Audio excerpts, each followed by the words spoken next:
ನಮಸ್ಕಾರ ಸ್ನೇಹಿತರೆ, welcome back to my YouTube channel. ಇವತ್ತೇನಪ್ಪಾ ಅಂದ್ರೆ ನಾವು ಇಂದಿನ ದಿನ ನೋಡ್ತಾ ಇದೀವಿ, ಗ್ಯಾಸ್ ಸಿಲಿಂಡರ್ ಪ್ರೈಸ್ ಹೈಕ್ ಆಗ್ತಿದೆ. ಗ್ಯಾಸ್ ಸಿಲಿಂಡರ್ ಸಿಗ್ತಾ ಇಲ್ಲ.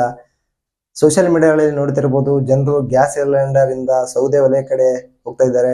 ಇಂದಿನ ದಿನದಲ್ಲಿ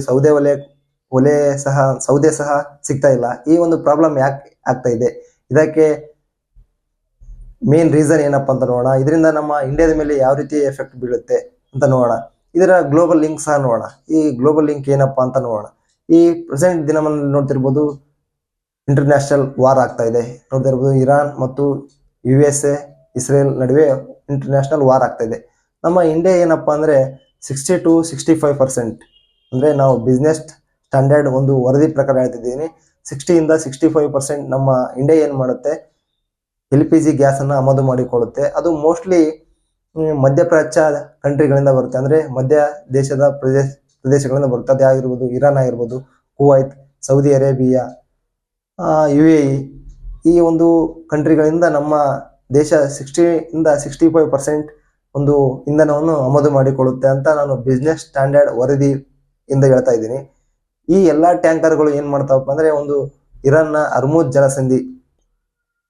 ಜಲಸಂಧಿಯಿಂದ ಬರಬೇಕಾಗುತ್ತೆ ನಮ್ಮ ಇಂಡಿಯಾ ಕಡೆ. ಈ ಇಂಟರ್ನ್ಯಾಷನಲ್ ವಾರ್ ನಡೀತಾ ಇದೆಯಲ್ಲ, ಆ ಒಂದು ಕಾರಣದಿಂದ ಏನಾಗ್ತಿದೆ, ಅಲ್ಲಿ ಟ್ಯಾಂಕರ್ ಶಿಪ್ಗಳ ವೇಗ ಸ್ಲೋ ಆಗಿದೆ. ಯಾಕಂದ್ರೆ ರಿಸ್ಕಿ ಇದೆ ಅಲ್ವಾ. ಈಗ ಪ್ರೆಸೆಂಟ್ ಅಲ್ಲಿ ಆ ಒಂದು ದೇಶದಲ್ಲಿ ವಾರ್ ನಡೀತಾ ಇರೋದ್ರಿಂದ ಆ ಒಂದು ವೇ ಸ್ಲೋ ಇದೆ. ಆದ್ದರಿಂದ ಇಂಪೋರ್ಟ್ ಔಟ್ಪುಟ್ ಏನಾಗಿದೆ, ರಿಸ್ಕಿ ಇದೆ. ಆದ್ರಿಂದ ಒಂದು ನಮ್ಮ ಇಂಡಿಯಾದ ಮೇಲೆ ಬರುವಂತ ಗ್ಯಾಸ್ ಸಿಲಿಂಡರ್ ಸಹ ಕಡಿಮೆ ಆಗ್ತಾ ಇದೆ. ಈ ಒಂದು ಇಂಟರ್ನ್ಯಾಷನಲ್ ವಾರ್ ನಡೀತಾ ಇದೆ, ಆದ್ರೆ ಅದರ ಎಫೆಕ್ಟ್ ನಮ್ಮ ಒಂದು ಗ್ಯಾಸ್ ಸಿಲಿಂಡರ್ ಬೆಲೆ ಮೇಲೆ ಯಾಕೆ ಬರುತ್ತೆ ಅಂತ ನೋಡ್ಬೋದಾದ್ರೆ, ನಾವು ಗ್ಲೋಬಲ್ ಲಿಂಕ್ ನೋಡ್ಬೋದು. ಈ ಗ್ಲೋಬಲ್ ಲಿಂಕ್ ಮೇಲೆ ಏನಂದ್ರೆ ನಮ್ಮ ಇಂಡಿಯಾದ ಮೇಲೆ ಯಾವ ರೀತಿ ಇಂಪ್ಯಾಕ್ಟ್ ಬೀರುತ್ತೆ ನೋಡ್ಬೋದು. ಈ ಪ್ರೆಸೆಂಟ್ ನಮ್ಮ ಒಂದು ಇಂಡಿಯಾದಲ್ಲಿ ಏನಾಗ್ತಾ ಇದೆ ಅಂದ್ರೆ, ಗ್ಯಾಸ್ ಸಿಲಿಂಡರ್ ಪ್ರೈಸ್ ಹೆಚ್ಚಾಗ್ತಾ ಇದೆ. ಯಾಕೆಂದ್ರೆ ಡಿಮ್ಯಾಂಡ್ ಹೆಚ್ಚಿದೆ, ಸಪ್ಲೈ ಕಡಿಮೆ ಇದೆ. ಯಾಕಂದ್ರೆ ತೆಗೆದುಕೊಳ್ಳುವ ಸಿಲಿಂಡರ್ ಎಲ್ಲರಿಗೂ ಬೇಕು, ಅವಶ್ಯಕತೆ ಇದೆ, ಆದ್ರೆ ಅದರ ಸಪ್ಲೈ ಇಲ್ಲ. ಆದ್ರಿಂದ ಏನಾಗ್ತಿದೆ, ಪ್ರೈಸ್ ಹೈಕ್ ಆಗ್ತಾ ಇದೆ.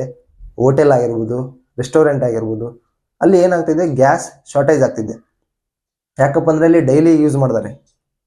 ಹೋಟೆಲ್ಗಳಲ್ಲಿ ಆಗಿರ್ಬೋದು, ತುಂಬಾ ಪ್ರಮಾಣದಲ್ಲಿ ಹೋಟೆಲ್ಸ್ ಅಲ್ಲಿ, ರೆಸ್ಟೋರೆಂಟ್ಸ್ ಅಲ್ಲಿ ಬಹಳ ಯೂಸ್ ಆಗುತ್ತೆ. ಅಂತ ಒಂದು ರೆಸ್ಟೋರೆಂಟ್ಗಳಲ್ಲಿ ಏನಾಗ್ತಾ ಇದೆ, ಗ್ಯಾಸ್ ಸಿಲಿಂಡರ್ ಕಡಿಮೆ ಆಗ್ತಾ ಇದೆ. ಇದರಿಂದ ಗೌರ್ಮೆಂಟ್ ರೂಲ್ ಏನ್ ಮಾಡ್ತಿದೆ, ಈ ಗೌರ್ಮೆಂಟ್ ಏನ್ ಮಾಡ್ತಾ ಇರ್ಬೋದು, ಗೌರ್ಮೆಂಟ್ LPG ರಿಫೈನ್ಸ್ ಗಳಲ್ಲಿ ಪ್ರೊಡಕ್ಷನ್ ಜಾಸ್ತಿ ಮಾಡಲು ಸೂಚನೆ ಕೊಡ್ತಾ ಇದೆ. ಈ ಒಂದು ಸೂಚನೆ ಕೊಟ್ಟರು ಸಹ ಇನ್ನೂ ಸಪ್ಲೈ ಇಲ್ವಲ್ಲ. ಸಪ್ಲೈ ಕಡಿಮೆ ಇರೋದ್ರಿಂದ ಡಿಮ್ಯಾಂಡ್ ಜಾಸ್ತಿ ಇದೆ.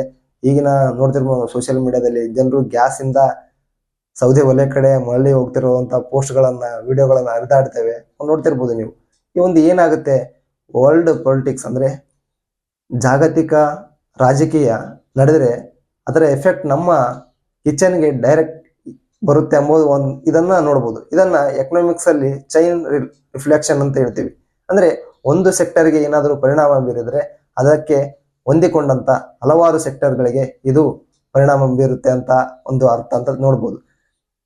ನಿಮ್ಗೆ ಏನ್ ಅನಿಸುತ್ತೆ ಫ್ರೆಂಡ್ಸ್, ಮುಂದಿನ ದಿನಗಳಲ್ಲಿ ಒಂದು ಸಪ್ಲೈ ಜಾಸ್ತಿಯಾಗಿ ಸಿಲಿಂಡರ್ ಪ್ರೈಸ್ ಕಡಿಮೆ ಬೆಲೆಗೆ ಸಿಕ್ಕರೂ ಅದು ಯೋಗ್ಯವಾದ ಬೆಲೆಗೆ ಸಿಗುತ್ತಾ ಅಂತ ನೋಡ್ಬೋದು. ನಿಮ್ಗೆ ಏನಾದರೂ ಈ ವಿಡಿಯೋ ಇಷ್ಟ ಆದರೆ ಲೈಕ್ ಮಾಡಿ, ಶೇರ್ ಮಾಡಿ, ಸಬ್ಸ್ಕ್ರೈಬ್ ಮಾಡಿ.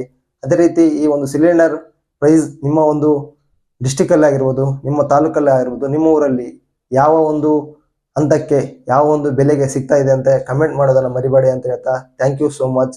ಇದೇ ರೀತಿಯ ಎಕನಾಮಿಕ್ಸ್ ಆಂಗಲ್ ನಲ್ಲಿ ಇರುವಂತಹ ಸಿಂಪಲ್ ವಿಡಿಯೋಗಳನ್ನ ತರ್ತಾ ಇರ್ತೀನಿ. Thank you. Watch it.